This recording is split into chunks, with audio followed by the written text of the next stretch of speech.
Então isso é uma coisa que você deve ficar muito atento, que tem muita gente que são aproveitadoras, né? Eu acho que existe uma regra que é, aqui se faz, aqui se paga, tá? Fala galera, sejam muito bem-vindos a mais um vídeo aqui no meu canal. E pra quem não me conhece, eu sou o Diego Rosa, empreendedor, vendo no Mercado Livre há mais de 10 anos, importador da China como fabricante e sou um dos influenciadores oficiais do Mercado Livre. Nesse vídeo aqui eu quero trazer uma dica um pouco diferente do que eu tô acostumado aqui pra vocês. Eu quero dar 3 dicas pra você contratar o primeiro funcionário. Essa é uma pergunta muito recorrente que eu tenho no Instagram, de muita gente que tá começando a crescer dentro do Marketplace, dentro do Mercado Livre, e a pessoa não sabe como contratar o primeiro funcionário pra tirar ela um pouco da parte operacional da empresa, colocar ela mais na parte estratégica, de gestão e ter uma pessoa que vai cuidar da expedição da mercadoria, sei lá, da emissão de notas fiscais, a pessoa que vai cuidar mais do operacional, né? Pra você perder menos tempo no operacional, pensar em alternativas que vão trazer mais resultado e mais dinheiro pra sua empresa. Então eu sou uma pessoa que eu já tive muito funcionário, né? Pra quem não sabe, eu já fui dono de 2 academias, dono de uma marca de pasta de amendoim, de uma cartonagem, de uma fábrica de produtos esportivos. Eu já tive várias empresas e ao total eu já tive, cara, já passaram mais de 50 funcionários na minha mão. Eu tive 32 funcionários ativos entre as minhas empresas, né? E só na minha fábrica eu tinha 22 funcionários. Tinha muita gente da parte da expedição, né? Que é o que acaba pesando mais, né? Cara, eu já passei por tudo, eu já tive funcionários ótimos, excelentes, já tive funcionários medianos e muitos funcionários ruins. Então eu passei por uma fase de aprendizado na raça, né? Eu tive que aprender a contratar melhores funcionários, principalmente para essa parte operacional, né? Que geralmente a pessoa ela tem um nível de instrução um pouco mais baixo, até pelo cargo que ela vai exercer. Você não precisa contratar uma pessoa formada, uma pessoa, enfim, você só precisa de alguém que embale as caixas para você e que faça a expedição correta, que confira os produtos corretos para você não ter problema. E geralmente esse é o primeiro funcionário que a gente contrata no Marketplace, porque é a parte operacional, né? Como diria, é o grosso ali da empresa, né? É a parte que faz você perder mais tempo e muita gente não sabe como contratar essa pessoa. Então eu vou dar 3 dicas simples aqui para você evitar futuros problemas, tá? Primeira dica que eu quero dar pra você, cara, isso é uma dica que eu tive que aprender na marra, sabe? Eu tive que começar a fazer isso depois de um período e a primeira coisa que eu posso falar pra você é consulte a capivara desse cara. Entra no Jus Brasil, digita o nome dele completo ou consulte pelo CPF dele pra você ver se ele já processou empresas que ele já trabalhou, se ele tem algum problema na justiça, enfim, problema até criminal, né? Porque, por incrível que pareça, muita gente esconde isso, às vezes o cara já foi preso. Não que o cara não necessite de uma segunda oportunidade na sociedade ou que ele não possa mudar, né? Mas é sempre bom você ter noção da pessoa que você tá contratando, até pra conversar, pra explicar como funciona e pra se proteger. Então, cara, uma das coisas que eu me protejo muito atualmente é puxar o capivara, saber se o cara já processou empresas que ele trabalhava. Principalmente quando você pega pessoas desse ramo operacional pra trabalhar no almoxarifado da empresa, né? Como ajudante geral, enfim. É importante que você tenha noção disso, tá? Então, uma vez que você joga o nome dele no Jus Brasil, você já consegue puxar essas informações. Eu, cara, pra ser bem sincero, eu acho que existe uma regra que é, aqui se faz, aqui se paga, tá? Se você é um cara que, pô, o cara te manda um currículo dele, você vê que o tempo de permanência nas empresas que ele trabalhou, como ajudante geral, como auxiliar, como estoquista, foi de, sei lá, 3 meses, 6 meses, no máximo 1 ano, você fala, opa, peraí, tem alguma coisa errada aqui, né? Tem alguma coisa errada. Como esse cara pula de galho em galho num período tão curto, né? Vamos averiguar. Aí você vai ver se cara processou todas as empresas que ele trabalhou, ou processou as últimas empresas. Então, cara, por que seria diferente com você? Essa é a coisa que você tem que ter em mente, né? Por que o cara, a hora que ele começa a perder a produtividade, começa a deixar de render e você ameaça mandar ele embora, ou de fato manda ele embora, o que impediria ele de colocar você também no pau, né? De processar também a sua empresa. Então isso é uma coisa que você deve ficar muito atento, que tem muita gente que são aproveitadoras, né? Que eles veem a oportunidade, eles entram, trabalham por um período, a hora que tá de saco cheio, ao invés de pedir contas, que ele sabe que ele não vai receber os direitos dele, ele espera pra que você mande ele embora, pra que você pague os 40% de multa, pra que você pague isso e aquilo, e ele começa a fazer corpo mole, você manda o cara embora e ele ainda te mete no pau, né? Então, cara, fiquem muito esperto com isso, é a primeira dica que eu dou. Segunda dica, cara, eu já passei muito por isso e vou dar essa dica pra você, apesar de muitas pessoas pensarem diferente de mim, mas eu vou passar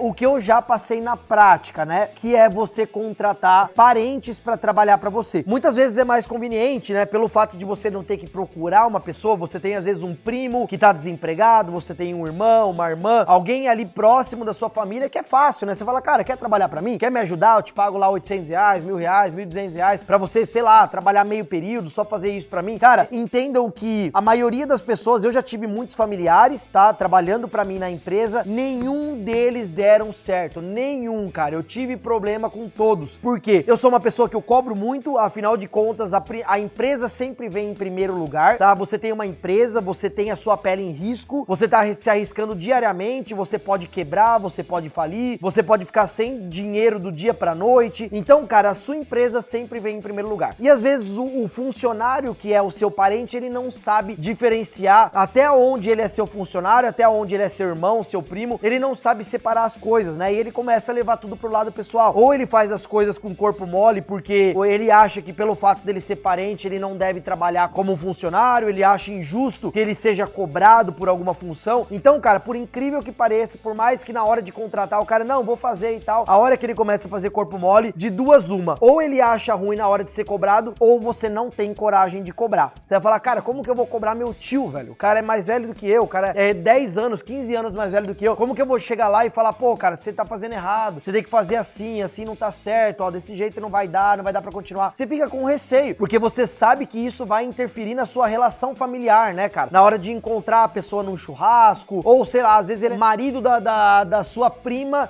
e você sabe que você vai criar uma relação ruim com a sua prima, com a sua tia, caso você mande ele embora. Então, cara, é muita coisa envolvida na hora de contratar um funcionário que é o seu parente, tá? Então, pensem muito antes de fazer isso. É muito mais fácil você contratar uma pessoa que você nunca teve relação, de amizade, enfim, e você pode cobrar sem medo, né, do que contratar um parente e você ficar com receio e você ter que ficar amarrado com uma pessoa ruim porque você não tem coragem de mandar essa pessoa embora pra não estragar uma relação familiar. Então essa é a segunda dica que eu dou pra você. Terceira dica, aproveite o período de experiência. Quando você contrata uma pessoa, você tem por lei 90 dias pra experimentar, pra testar aquela pessoa, pra ver se aquela pessoa vai servir pra você. Geralmente o funcionário, né, quando é um funcionário ruim, ele tem um prazo de validade. Você vai ver que dentro dos primeiros 30 dias ele vai ser excelente. Ele vai ser over-delivery, ele vai ser proativo, você vai ver que o cara vai fazer mais do que aquilo que ele foi contratado, ele vai fazer melhor, com velocidade e tal. Passou o período dos 30 dias, o cara já começa a fazer corpo mole. Ali, dos 60 para os 90 dias, ele é um cara que ele já não rende mais como na primeira semana, na segunda semana. E é nesse momento que você não tem nenhum vínculo com ele ainda. Até os 90 dias você pode continuar com ele. Passou para o 91º dia, você já tem vínculo empregatício total com ele. Aí não adianta mais, porque se você mandar ele embora depois desse período, você tem que pagar tudo que é de direito dele, tá? Então aproveite o período de experiência para realmente avaliar o cara, ver se o cara veste a camisa da empresa, ver se ele tá disposto a exercer aquela função com qualidade, com excelência. Afinal de contas, cara, se você deixou tudo muito claro com ele, na hora de contratar, você falou, ó, cara, a função é essa daqui, tem dias que vai ser um pouco mais corrido, às vezes o coleta passa depois do horário comercial, então tem dia que a gente tem que ficar um pouquinho até mais tarde, né? O combinado não sai caro. Então tudo que você puder combinar com ele antes de contratar é interessante, tá? Não deixa pra depois que o cara tá trabalhando pra você, ó, cara, a partir de amanhã é o seguinte, vai ter que ficar até um pouco mais tarde, sem que você não tinha combinado isso com ele. Então, cara, combine tudo com ele, deixa tudo, as cartas na mesa no momento que você tá contratando a pessoa, pra você não surpreender ele e você também não ter uma surpresa, tá? Não se decepcionar ou não levar um processo por, sei lá, justa causa aí. Essas são as 3 dicas básicas que eu dou pra você e eu vou dar uma quarta dica de bônus aqui pra você, mas antes disso, ó, se você não é inscrito no meu canal, já clique em inscrever-se aqui no vídeo. Hoje nós temos, cara, basicamente 60% das pessoas que assistem os meus vídeos diariamente, elas não são inscritas no canal. Então, cara, é uma coisa muito simples. Já que você vai voltar pra assistir outros conteúdos que eu posto,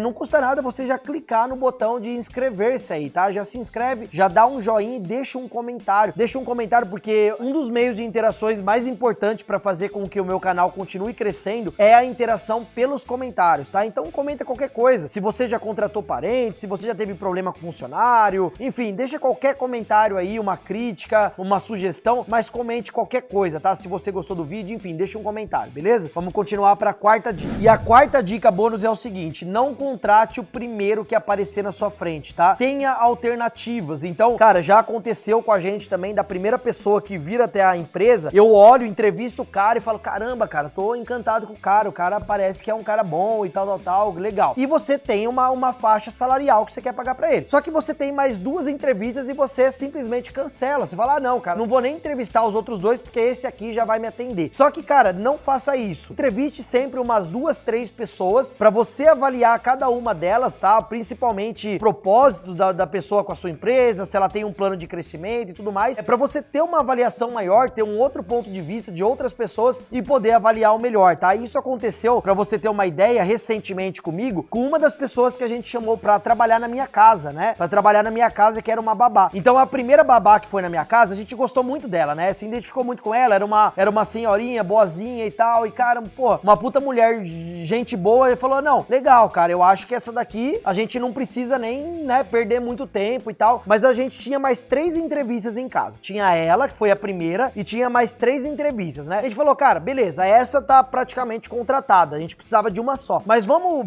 ouvir as outras pessoas também só pra ver, né? Apesar de que já gostamos dessa primeira. Aí veio a segunda, a gente não gostou tanto, veio a terceira. E, cara, e a terceira pessoa era uma pessoa que a gente gostou tanto quanto a primeira e ela vinha com um bônus, né? Com um plus aí. Ela era enfermeira. Ela é enfermeira. Então, cara, além dela ser uma babá totalmente qualificada, assim como a primeira, pela experiência que ela já teve, ela ainda é enfermeira. Então, cara, um eventual acidente, seu filho engasga, tem um probleminha, ela tem o conhecimento para prestar os primeiros socorros ali e atender da maneira correta. Então a gente deixou de contratar a primeira e contratou a terceira alternativa. Então é sempre importante você ter mais de uma pessoa para entrevistar, você ter mais de uma visão, tá bom? Então, cara, é isso. Espero que vocês tenham gostado do vídeo. Se você gostou desse vídeo de dica de gestão, vocês sabem que eu costumo falar muito de Mercado Livre, de vendas, de ranqueamento e tal, e não falo muito dessa parte operacional, de gestão, de finanças. Se você quer que eu grave mais vídeos como esse, cara, deixa aqui nos comentários também, beleza? Tamo junto e até o próximo vídeo.